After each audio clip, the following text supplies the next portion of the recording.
Hélio, por favor, você gostaria de fazer a pergunta? There's a question from one of the members of the Mrs. Brazil team. I'll say it first in English and then in Portuguese.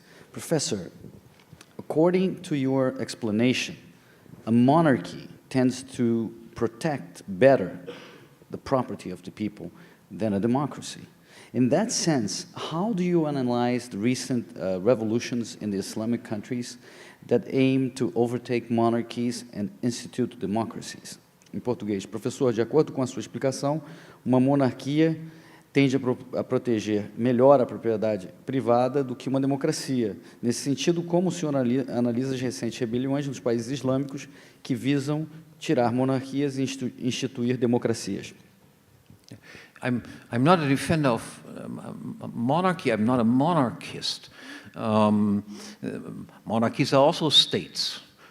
States are rip-off organizations everywhere. But if you look at the current situation, it was interesting to see that, of course, the monarchies that were under attack handled the attacks far more successfully than those states that were dictatorial, that is considered to themselves to be public administrations, Republican administrations. That is, the situation in Morocco and Jordania is significantly better than the situation was in Libya and in Egypt, for instance, which indicates precisely what I said, that relatively speaking, and I should add, dictatorships are typically the outgrowths of democracy, democracy running into difficulties, and then the outcome of the difficulties that democracies run into is the erection of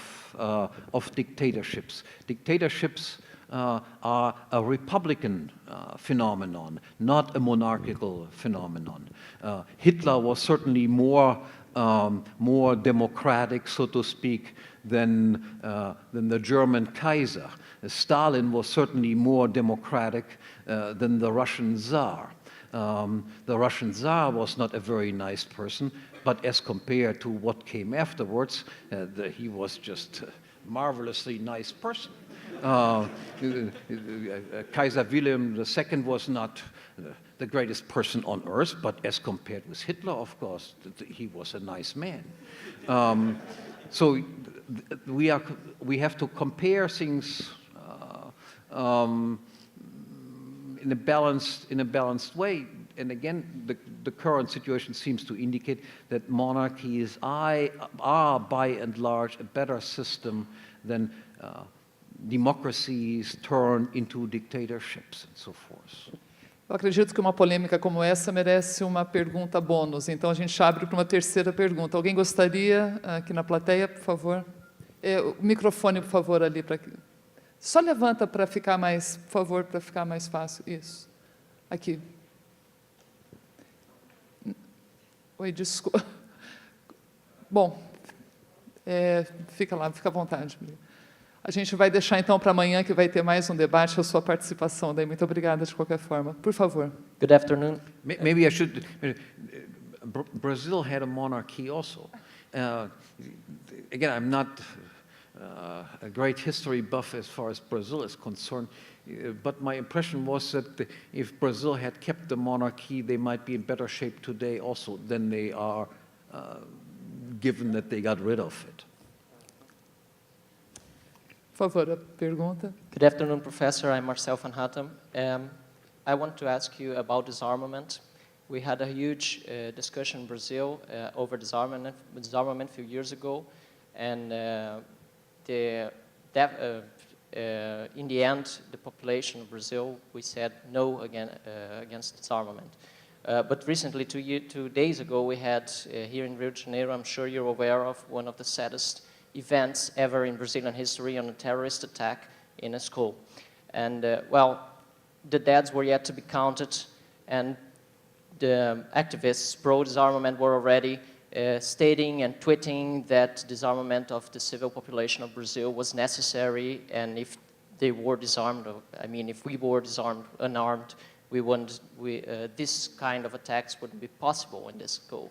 So I think every one of us here has to be competent enough to defend these ideas, I mean, or to give arguments against these ideas of disarmament. What would you say about this in this very situation now we're facing here in Brazil? Because I'm sure when we get outside here, we will face another huge discussion in Brazil about unarming people. Thank you.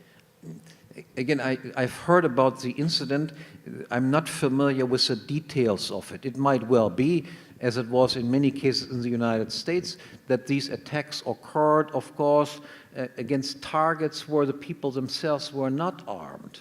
Exactly. So yeah. this is probably, I assume that is probably the case in Brazil also, that if these people who had been shot down would have been armed, then this crazy guy would have been killed faster, sooner, and the whole catastrophe would have been less than it actually turned out to be. In the United States, in most of these cases, it involved places where people were not allowed to be armed, and then somebody with arms coming in, killing of all sorts of people. If the schools, the universities, and so forth, where these attacks had taken place, if the employees in these places would have had weapons, well, especially concealed weapons, the attackers might have been eliminated much faster than it occurred if you have to wait for the police to come. And people who want to get weapons, criminals always get weapons. That is, when we outlaw these things, we outlaw law-abiding citizens, so to speak, to have weapons.